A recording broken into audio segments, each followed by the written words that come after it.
The story of the Al-Nawasi raid began with a grim silence. Not the silence of a desert night, but the deafening hush that follows a catastrophe. High above the jagged, sun-scorched mountains, the lone F-22 Raptor known as Voodoo cut through the sky, a ghost of polished titanium and silent fury. Below, the SEALs of Alpha 2 Team, pinned down in a crumbling stone village, stared at a comms panel that was as dead as their air support. The last transmission from the two F-16s that were supposed to be their eyes and their guns had been a sharp, static-choked curse, followed by a piercing, electronic scream. In the Tactical Operations Center, TOC, thousands of miles away, the atmosphere was a mix of controlled chaos and dawning horror. The digital map showed the two missing F-16s as blinking red crosses, while the 5 green dots representing Alpha 2 Team were surrounded by a rapidly thickening swarm of hostile contacts. The raid, intended to be a precision snatch and grab of a high-value target, had turned into a brutal ambush. The enemy, armed with sophisticated anti-air weaponry far beyond their intelligence reports, had sprung the trap with terrifying efficiency. The air was now a hostile, unforgiving void. The TOC commander, a seasoned but visibly shaken colonel, barked orders into a dead channel. "Alpha 2, this is Viper 1, do you read? I say again, do you read?" The only response was a faint, crackling hiss. He glanced at his chief air controller, whose face was a mask of professional despair. "Where's our backup? Scramble everything we've got." The controller shook his head, his voice tight. "Sir, the closest assets are still 45 minutes out. And we've got a new threat pinging on the radar, high velocity, fast mover. It's an F-22, sir." The colonel's eyes narrowed. "Who's flying that? I didn't authorize a Raptor." A grimace crossed the controller's face. "Call sign is Voodoo, sir, Major Rostova."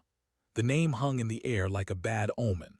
It was a joke, a whisper of a disgraced pilot whose unorthodox methods and disregard for protocol had been the stuff of barracks legends. Her call sign wasn't earned for skill, but for the chaotic, almost supernatural luck that had seen her through a string of near disasters.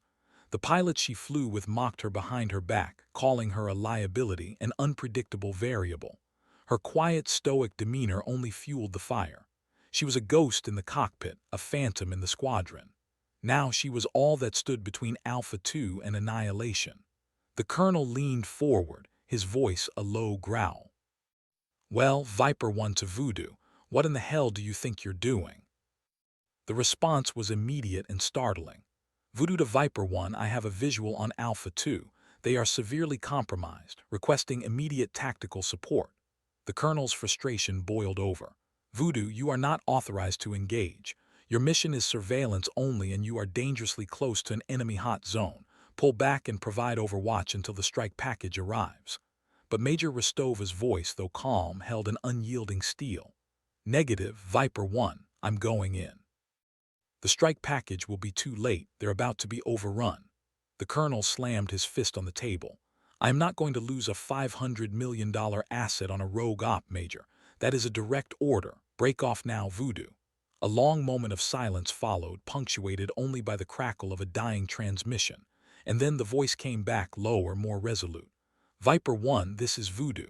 The only thing I see down here is a 5-man team that is about to die. Breaking comms. Alpha 2, get ready." The transmission went dead. The green dot on the screen representing the F-22 made a sudden, impossibly sharp turn. It wasn't just a maneuver, it was a decision, a commitment. It was the moment a ghost became a legend. The silence that followed was a living thing, heavy with consequence and unspoken dread. In the cramped cockpit of the F-22, Major Elena Rostova felt the silence not as an absence of sound, but as the overwhelming presence of her own pulse. The console lights cast a faint, ethereal glow on her face, illuminating the steely resolve in her eyes. Her fingers danced over the controls, a ballet of practiced precision honed by thousands of hours in the sky. She felt the jet respond, not as a machine but as an extension of her will. The F-22 was a marvel of engineering, a predatory bird of prey, and in her hands it was a finely tuned instrument of vengeance. Her call sign, Voodoo, had always been a weight, a cruel reminder of the one mission she had failed to control, a past that haunted her quiet moments.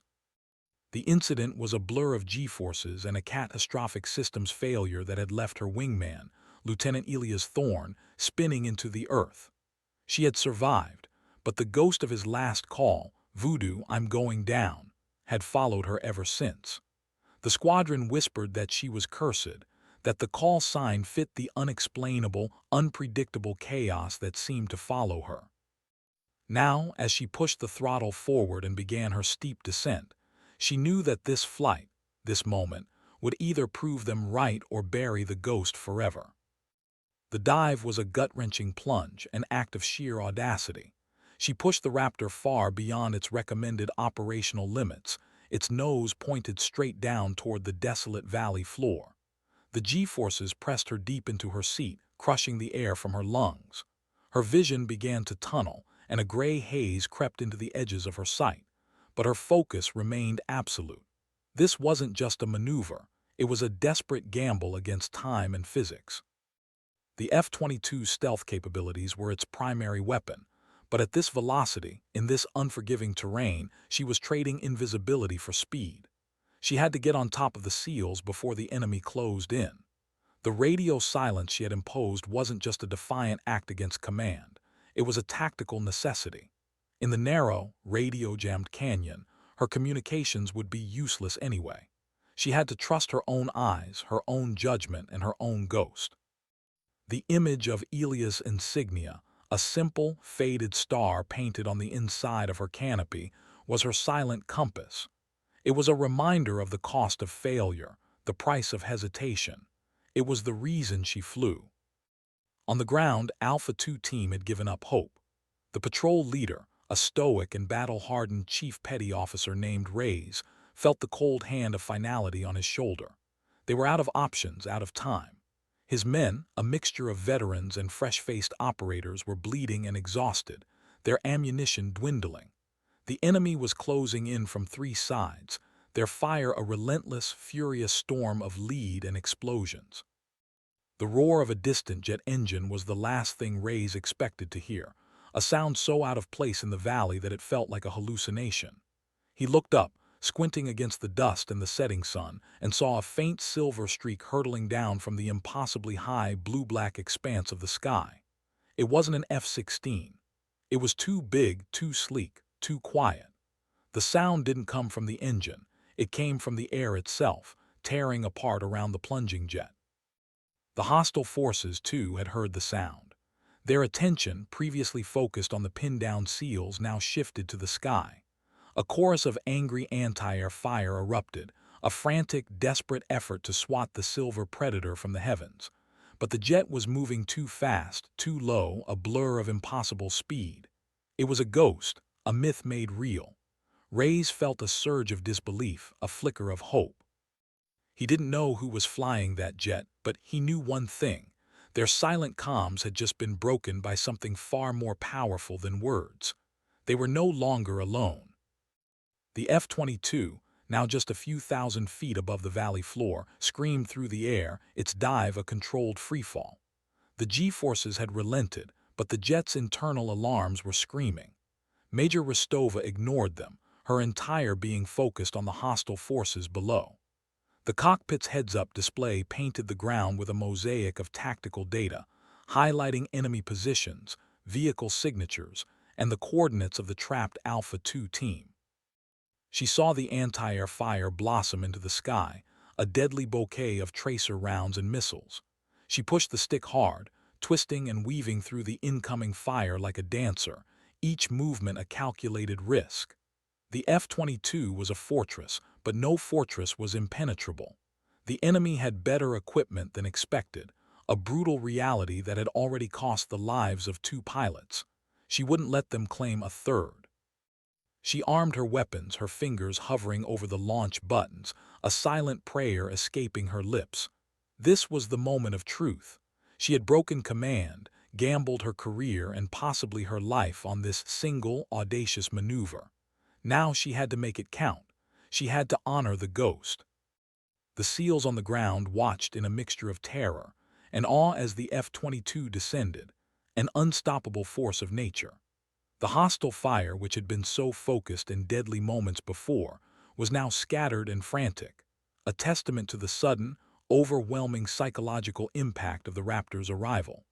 Chief Petty Officer Reyes saw the silver jet dodge a surface-to-air missile with a grace that seemed impossible for a machine of its size. He could see the flash of its afterburners, a furious blue light against the deepening purple of the twilight sky. The jet was not just a weapon, it was a beacon of hope in a world of darkness. Reyes grabbed his radio, a frantic, desperate hope in his voice. "Silver Shadow to Voodoo, do you read? We are at your 6 o'clock in the rubble. Repeat, 6 o'clock." He didn't know if the pilot would hear him. He didn't even know if the pilot had a comms panel that still worked. He just hoped that the person in that cockpit, the one who had just defied all logic and protocol to be there, knew they were not alone either. The answer came not in words, but in action. The F-22's guns opened fire, a deafening roar that shook the entire valley. The tracer rounds ripped through the air, a line of searing light that tore apart a heavy machine gun nest on a rooftop. The enemy fire from that position instantly ceased, replaced by the screams of the wounded. The Raptor pulled up in a tight, vertical climb, its twin engines howling a triumphant song. The pilot was no ghost. She was very, very real. Back in the TOC, the digital map was a mosaic of conflicting emotions. The green dot representing Voodoo was now circling Alpha 2's position, a guardian angel of immense power and questionable authority. The colonel's face was a study in conflicting emotions: relief, anger, and a grudging admiration he refused to acknowledge. He watched as the F-22's tactical data stream, which had been silent, suddenly came back online. The targeting solutions were impeccable, the munitions usage was precise and conservative. The pilot was a master of her craft, a surgical instrument of war. The air controller next to him, who had been an open critic of Major Rostova, now stared at the screen in disbelief. "Sir, those are perfect shots. She's not just hitting targets, she's hitting the right targets, prioritizing threats and minimizing collateral." The colonel said nothing, his jaw tight. He knew what this was. It was a display of skill that went beyond textbook flying, a kind of intuitive brilliance that was rare in any pilot. He saw the green dots of Alpha 2 start to move, their tactical formation now advancing, their morale renewed. He heard their comms come back online, their voices filled with a new sense of purpose, a new fire. "Silver Shadow to all units, the sky is clear. We've got our bird. I say again, we have our bird." The colonel allowed himself a small, private smile. The Ghost had just brought an entire team back from the brink. The legend was born. The night air grew colder as the mission progressed, but the tension in the valley was now replaced by a grim, purposeful determination. The F-22 was a silent, lethal presence, its engines a distant, comforting hum that kept the enemy at bay. Major Rostova, her head now cleared of the G-force haze, felt a sense of calm that she hadn't experienced in years. The ghost of Elia's last call had been replaced by the very real voices of Alpha 2, their comms now clear and precise. She was their eyes in the sky, their shield against the darkness. The pilot of the F-16 who had been lost was a distant memory. This was her moment, this was her mission, this was her legacy. Her call sign, Voodoo, no longer felt like a curse. It felt like a promise. It was the name that had brought her here, to this impossible moment, to this impossible task. The mission was not over. The SEALs were still in a hostile environment, and the rest of the strike package was still an hour away. She had to hold the line. She had to keep the ghosts at bay. She had to be the one to bring them home. The SEALs' advance was slow and methodical, each man moving with a renewed sense of purpose. The overwhelming pressure of the ambush had been broken, and now they were on the offensive, their targets identified and neutralized by the silent guardian above. Chief Petty Officer Reyes, his eyes scanning the horizon for threats, felt a profound sense of gratitude for the pilot he had never met. He didn't know her name, her rank, or her story. He only knew her call sign, Voodoo. It was a name that had once been a whisper of a bad luck charm. Now it was a battle cry. He saw the F-22, a distant speck of silver, pull a tight turn and engage a new threat, a technical with a heavy machine gun on a ridge line. The burst of cannon fire was surgical, precise, and over in seconds. The enemy vehicle, now a smoldering wreck, was a testament to the pilot's skill. The SEALs pushed forward, their mission now back on track. The pilot's defiance, her reckless gamble, had paid off. The Ghost had brought them back from the brink of annihilation. She had saved them. The mission was now a textbook success, a testament to the pilot's skill and the SEAL's grit. As the first light of dawn began to paint the sky with hues of orange and purple, the rest of the strike package arrived, a deafening chorus of F-16s and F-18s. Major Rostova, her fuel tanks nearing empty, saw her relief arrive. She held her position for a few more minutes, a final act of silent guardianship, before turning her jet toward home. Her F-22, a symbol of her audacious act, was now a legend in its own right. The journey back to base was a somber one. The silence on the comms was now one of respect, not rage. The airwaves were filled with the chatter of the new pilots on station, their voices filled with admiration and awe. The name Voodoo, once a cruel joke, was now a name whispered with reverence. Her insignia, the faded star on her canopy, was no longer a ghost, but a beacon of hope. She had honored her past and in doing so had created a new future. Her legacy was no longer a ghost, it was a living, breathing thing. The debriefing was a tense, hostile affair. The colonel, his face a mask of anger and frustration, had her on the defensive. Major Rostova, you broke comms, you disobeyed a direct order, and you put a $500 million asset at risk for a rogue operation. I could court-martial you for this. The pilot, her face bruised and her body aching from the G-forces, looked him in the eye. Sir, I saw a team about to die. I did what I had to do. The colonel scoffed. You gambled with their lives, Major. You gambled with your own. What if you had been shot down? What then? Before she could answer, a door opened and a figure walked in. It was Chief Petty Officer Reyes, his face tired but his eyes blazing with a fierce loyalty. Sir, with all due respect, Major Rostova didn't gamble with our lives. She saved them. She gave us a chance. She was our air cover when we had none. She was our angel. The colonel looked at Reyes, his expression softening. He had known Reyes for years, respected him immensely. He knew the man would not lie.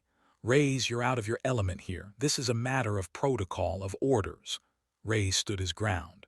Sir, the only protocol that matters is bringing your men home. Major Rostova did that. She did more than that. She gave us hope. The colonel sighed. He knew he had lost. The rules were the rules, but some rules were meant to be broken. The court-martial was a formality. The testimony of the SEALs was overwhelming. They spoke of the silent guardian, the impossible dive, the surgical precision of the attacks. They spoke of Voodoo as a legend, a hero, a name that would be whispered in hushed tones for years to come. The charges were dropped. The colonel, though, had her brought to his office for a private conversation. He looked at her, his face a mixture of respect and concern. Major Rostova, what you did was against every rule in the book. But you saved those men. What possessed you to do something so reckless? Her eyes, still filled with the ghosts of the past, looked at him. Sir, my wingman Elias Thorne, he was shot down during a training exercise. I should have been there. I should have saved him. I couldn't. When I heard the comms go silent, when I saw the SEALs surrounded, I wasn't going to let that happen again. The colonel nodded, a knowing look on his face. He understood. He had seen the same ghosts in his own career. I understand, Major, but this reckless streak of yours, it has to stop. We need you alive, not as a legend. He handed her a medal. This is for your bravery, your skill, and your courage. Now get out of my office and try to stay out of trouble. She saluted, a quiet, respectful gesture, and left. She was no longer a ghost. She was a legend, a hero. The legacy of Major Elena Voodoo Rostova became the stuff of legend. Her flight, her impossible dive, her defiance of orders, all became a part of military lore. The story was told and retold in every barracks, in every cockpit, in every SEAL team. The name Voodoo, once a cruel joke, was now a call sign of the most respected pilots in the Air Force. The faded star on her canopy, the insignia of her fallen wingman, became a symbol of her courage, her dedication, and her quiet, unyielding resolve. Her story was not just about a pilot who saved a team of SEALs. It was about a woman who fought her own ghosts, who found a way to honor the past and create a new future. It was about a soldier who, in the face of insurmountable odds, chose to do the right thing, no matter the cost. Her story was about legacy. And in the end, that was all that mattered. A year later, on a mission to an entirely different part of the world, a new pilot, a young woman with a face full of youthful determination, was given a new call sign. It was Voodoo. She looked at her senior pilot, a grizzled old veteran who had heard the stories, his face full of respect. "Voodoo," she said, trying out the name. "It's an honor." The veteran pilot, a man who had once mocked the name, smiled. "It is," he said. "It's the highest honor." He knew the story behind the name, the story of the woman who had faced her own ghosts and won. He knew the legacy of Voodoo was not just about skill and courage, but about something more. It was about the power of hope, the strength of a promise, and the unyielding will of a single pilot who, in the face of impossible odds, chose to be a hero. He knew that the ghost of Elias Thorne and the legend of Major Elena Rostova would live on forever, in the hearts of every soldier who looked up at the sky and saw a silent guardian. The Al-Nawasi raid was now a distant memory, a footnote in the grand tapestry of military history. But the story of Voodoo, the ghost who became a legend, lived on. It was a story of hope, of courage, and of the unyielding human spirit. It was the story of a woman who, in the face of impossible odds, chose to be a hero. And in the end, that was all that mattered.